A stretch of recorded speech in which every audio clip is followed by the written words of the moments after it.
Hi, this is John Sauve, and welcome to Art and Design. Today, our guest is Kevin Bowen. Kevin, how's it going today? Good. How you doing? Good. Hey, Thanks I for wanna asking me about I that. wanna start out with a. How did you get started in sculpture? Oh, um, well, I was thinking about that, and it really goes back to when I was a kid. Um, my dad worked for a company called James Steel and Tubing, and when we were kids, he would have us come out on weekends and cut the lawn, and that's where I get a lot of my inspiration from is from being around industrial stuff, industrial plants. I pretty much grew up in them, and it wasn't until college when I was at Center for Creative Studies. I was there for jewelry design, and I started dabbling into sculptures, and some friends of mine did it and got me into it, and then just started making some steel sculptures from there, and it just kind of grew from that. So, this was a tubing plant. Yeah, what they did is they would make round tubing, square tubing, and we, well, my brothers, I was about 10 years old. They would cut the lawn. I would go into the plant and see what was going on, watch them make the tubings, climb up into the semis and honk the horn inside there and scare the shit out of everybody. But just being around that atmosphere of industrial equipment, high-lows, semi trucks, and I would go back into the mechanical room and watch them fix equipment and what have you. And then later on, that I was about 10, 12 years old at that time. Then later on, my dad opened up his own shop down in Detroit. It was a slitting processing plant, and I worked there when I started when I was 13 and pretty much all the way through when I was in my late 20s, early 30s. And just being around that, the cranes, the coils, and the whole process of the steel being cut, and a lot of my sculptures, I can look back and see very lineal height. Even though you keep me on restrictions on how tall I can make things, but it really does tie. And really, I didn't start thinking about it until you asked me to do this interview. Where my inspirations really came from, and it does really go back to when I was a kid and supposedly cutting the lawn for my dad and just screwing around in the plants. And also my dad's friends, they had machine shops, and I was always around that. And it really just it's even driving around the city. I did some pieces back in college where I would see, I'd drive under an underpass and you would see the bridges, kind of the concrete break, and you could see the rebar under there. So I did a series of sculptures off of that. And so really the inspiration for, I think, well, for me, and I think a lot of artists, is all around you, as long as you're looking and seeing things and paying attention. So you're in this plant, and you're Yes. learning how to use the tools, Right. and you're in the gold mine, which is the scrap bin, of course, Right. too, Yeah. which is always the best. It Um, is. and and learning to weld too, right? Yes. Yeah. Yeah. The guys that would come in and repair our equipment, I would say, could you show me what you're doing? And they were more than happy to teach me how to weld. And especially these guys, it's a machine shop down in Dearborn called M&M Machining. These guys are incredible. And whenever we had to pick up a part or something like that from them, I always volunteered. I went to their plant, and the equipment there they had is it's amazing. I mean, you're taking 1 inch thick steel and you're making cylinders out of this to make parts for they're called recoilers and what have you. and it was fascinating. And the lathes were shoot, I don't even know how big they were. They were just, because what they would do is like if McLeod, the rollers on that roll out the steel in the McLeod, they get out of true, they would get them and they would true them back up. And so these lathes are, 15 feet, 20 feet wide. So it was amazing. It was great going there. And it's funny that you mentioned the scrap bins, because whenever we would get a new dumpster dropped off, I would jump in, and I'm not exaggerating. I would jump in because they would come from different plants, and there was always something in there, from a stamping plant, and I would gather up whatever was in there, and I had my little place in the back of the shop. I would just store all this, what other people would call scrap, I would call gold. Well, and I got to put a plug in here because you learned to weld on a stick welder. Yes. And when we first met, you were still fabricating everything with a stick welder. Right. And it's a true talent because you don't have, it's so much easier with MIG or. Oh, yeah. Yeah. And the stick welder is big and it can be really sloppy. And I mean, your corners are very precise and always true. So I was always impressed that you learned with the hardest. And now that you're in the MIG world, you're doing even better. So yeah, I'm spoiled now. Yeah, exactly. Boy, it was, again, really impressive. The true craftsmanship when we talk about working with the messiest process in welding and coming out with the precise corners that you come out with. Yeah. And really it's due to the guys that taught me. These guys were, they were so incredibly impressive. And again, their welds, shoot, you think mine are good, you should see theirs. Well, I fully understand. I know who the best welders are for sure, but you picked up the best of their abilities and applied them to your artwork too. So here you are, you're working in the shop, you've got access to just everything to make the best. And but you took advantage of it. You made all of this happen. And I wanted to put a little plug in here. You realize we've been working together for 20 years? Has it been that long? It has. It was 2004. No way. Uh-huh. Wow. Time flies, doesn't it? Yeah. So wow.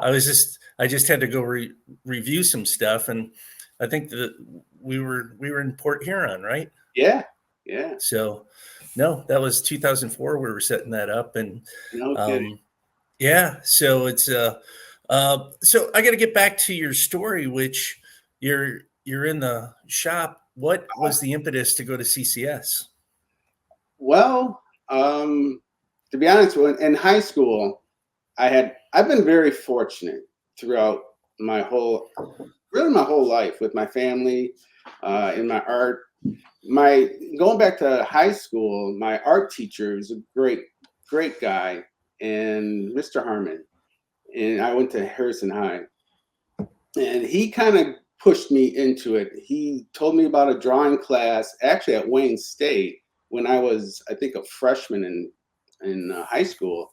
So I started taking some lessons down there, and then by the time I was a senior, he was still kind of pushing me. I wanted to, honestly, I wanted to be a mechanic. I wanted to build racing motors and get into that, because that's another passion of mine, is working on cars.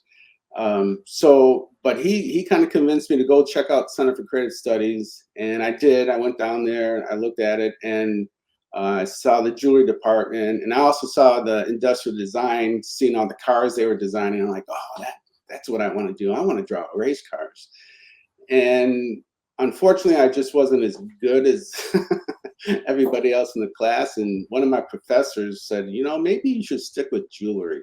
So I did that. And again, like I was saying earlier, I've been very fortunate. When I was at CCS, I had it was the best time to be there. They had the greatest teachers in the world, in my opinion. And I was talking to another friend of mine that went there. He graduated a year before me, and we were totally in agreement in terms of, we had Albert Young, Max Davis, Herb Babcock.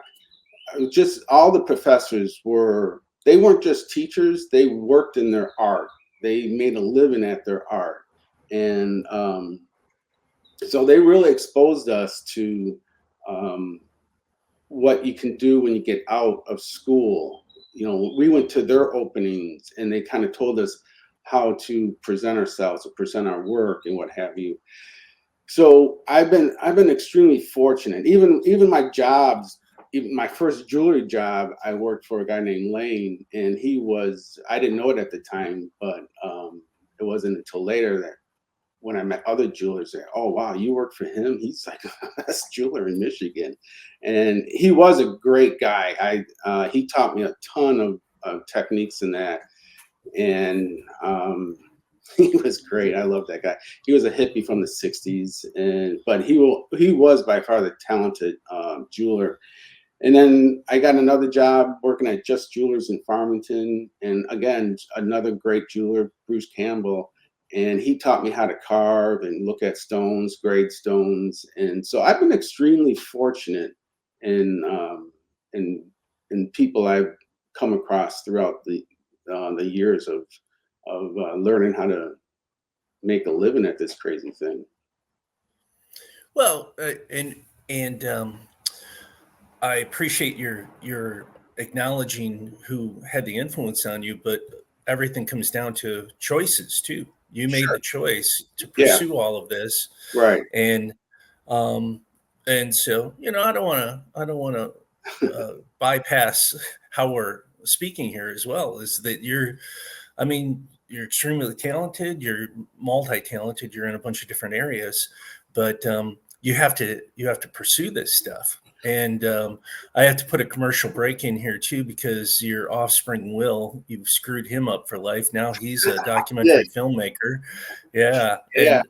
And a good kid. I like him a lot, but Good. and so he's pursuing his passion as well, Yes. which Yeah. there's a lot of sacrifice when you pursue your passion as well. Right. And I'm sure you could talk to that too. Yeah.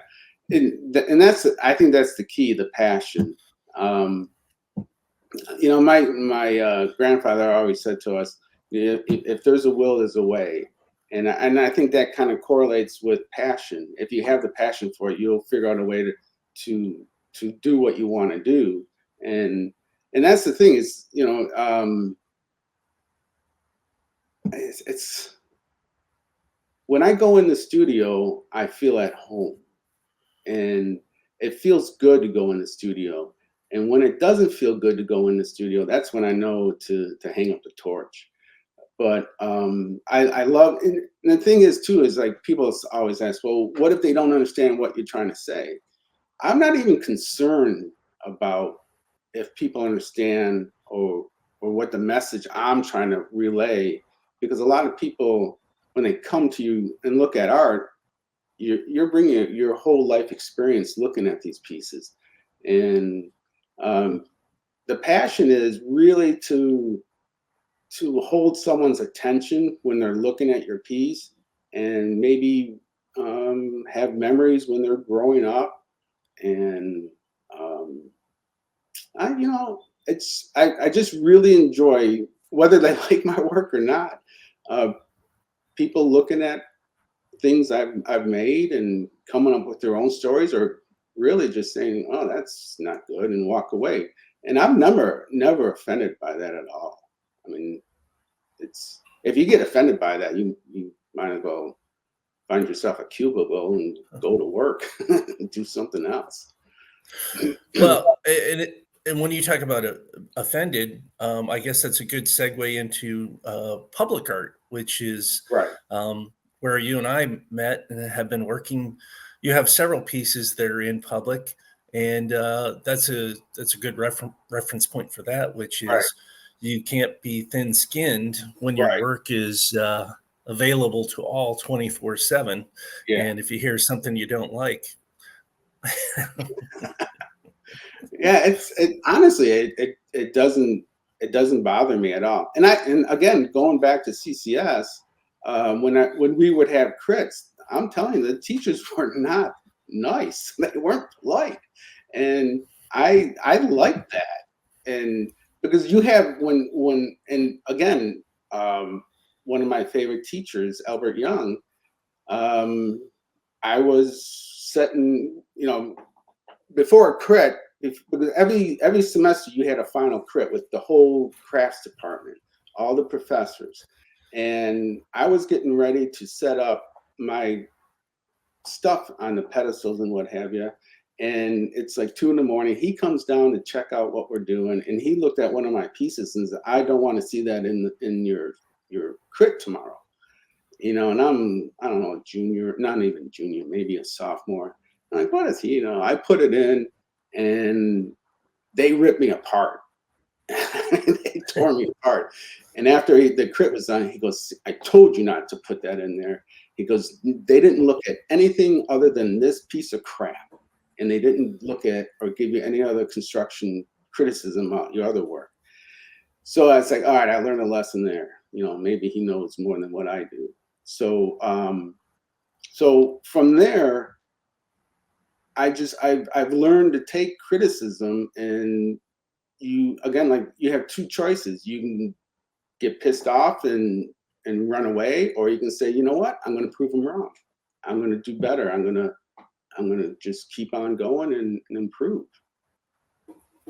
well, I want to stay on criticism for just a second because you opened up this dialogue about what it was like in the 80s and 90s when you were in CCS and Yeah, art school. And yeah. um, uh, do you think that criticism was more prevalent then than today's Oh, college absolutely. culture? Yes, absolutely.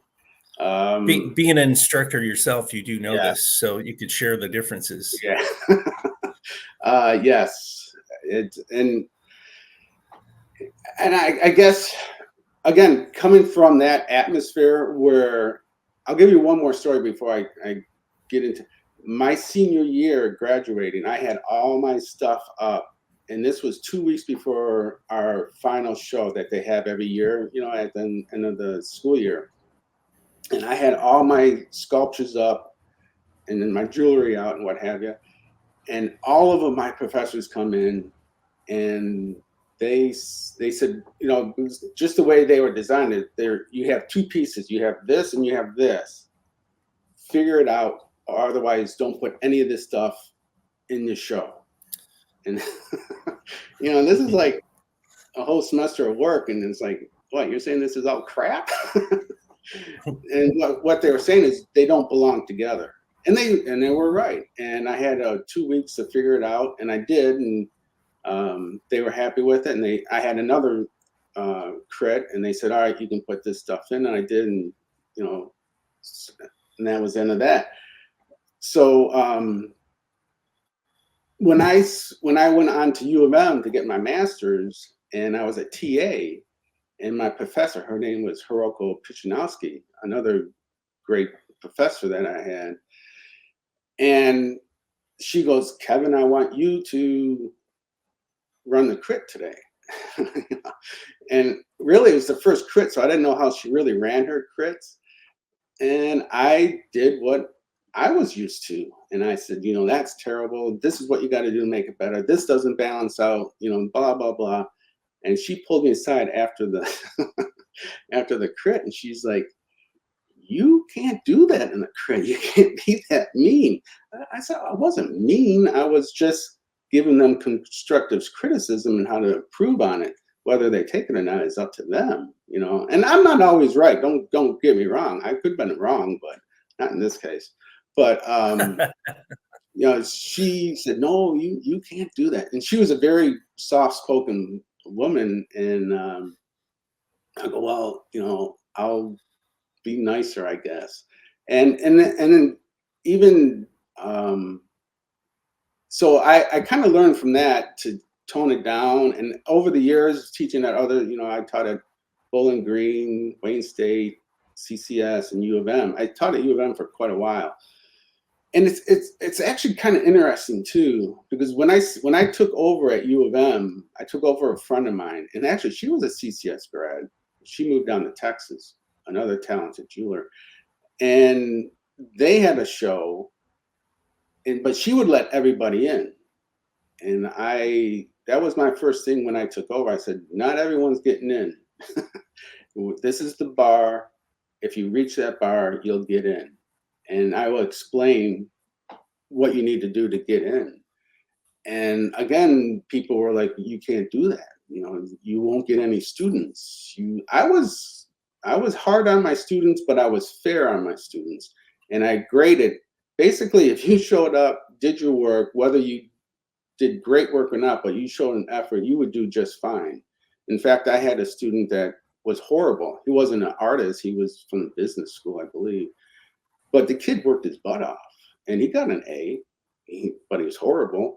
But that wasn't the point. He tried, and he tried extremely hard. So once the students got used to me and saw that I was out for their best interest, forget about the hard knocks or the yelling, and I did yell a little bit. My classes, I had waiting lists.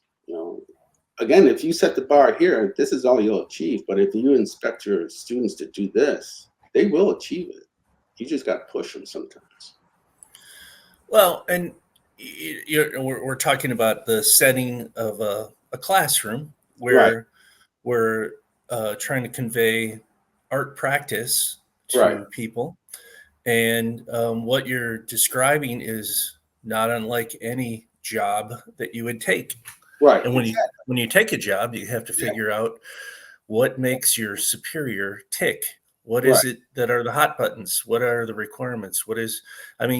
So what you were doing was preparing them Yes. for any job Right. or any interaction that they have Oh, in yeah. life. And Yes. I agree with you. If you set the bar really low, or don't have a bar at all, Right. there's not a whole lot of real learning that goes on, Right. and you're not doing a service to anybody. And it's funny. Just had a recent conversation about this where it's like, don't want to offend anybody, so everybody gets an A. But Right. then when they get out and don't get a job, they come back and say, "Well, everybody gave me an A," Right. and so it doesn't help anyone to not Right. have some kind of standards. Oh, So exactly. And again, like teaching, I love teaching. Teaching definitely is way up there on what I enjoy doing.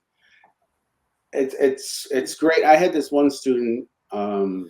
She was struggling, and we worked on it and worked on it. And by the time she graduated, she was one of my best jewelers. And now she's teaching down in Miami, Ohio. And I don't know if she's the head of the department or not, but I know she's been down there for quite a while. And she that was I love telling that story because she was struggling for 3 years, and then the light bulb went off, and man, she just took off, and she was wonderful. And that's the best part, and um, it's just I don't know. Like today, I still love teaching, but when it comes to crits nowadays, I am a little bit more hesitant, and I do want my students that I may get upset, and really I'm not upset necessarily at them, but I can see their potential and they're not achieving it, and sometimes maybe I push a little too hard. But I think over the years, I've kind of figured out how to push people if they can take a big push or a little push at a time. And so but I do love teaching. I love it just as much as, making art.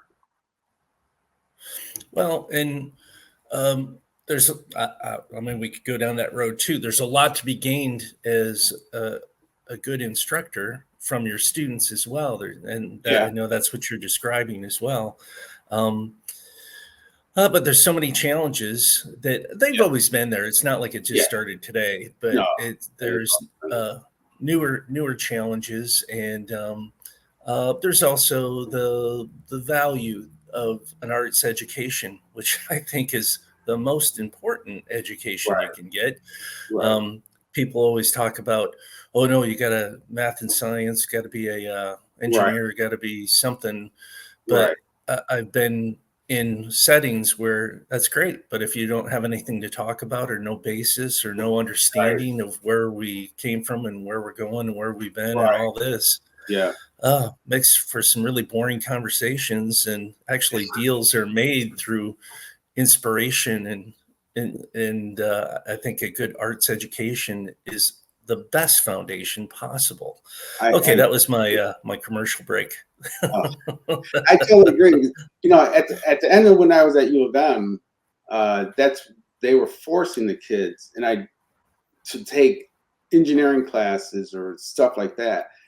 And I'm like, are you why? I don't understand why. And again, they all we want well-rounded students, but they were, you know, getting D's and or dropping the class or getting an F. And it's like, what for? They should be taking art history, figure drawing, and so I lost that battle. Oh, it's the powers that be. Yeah. Yes, And there's winds of change, and things go to sure, and fro with all of this too. But sure. um, you and I see eye to eye. I agree.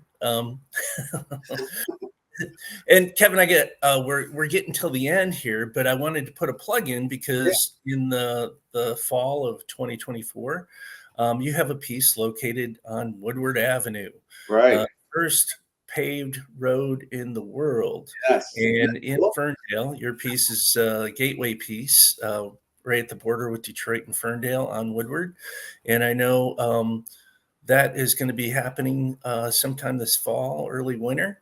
I know Right. the date is to be determined, but can you just do a real quick overview of that piece? I mean, we only have a minute here, but I'd love to hear what your inspiration was.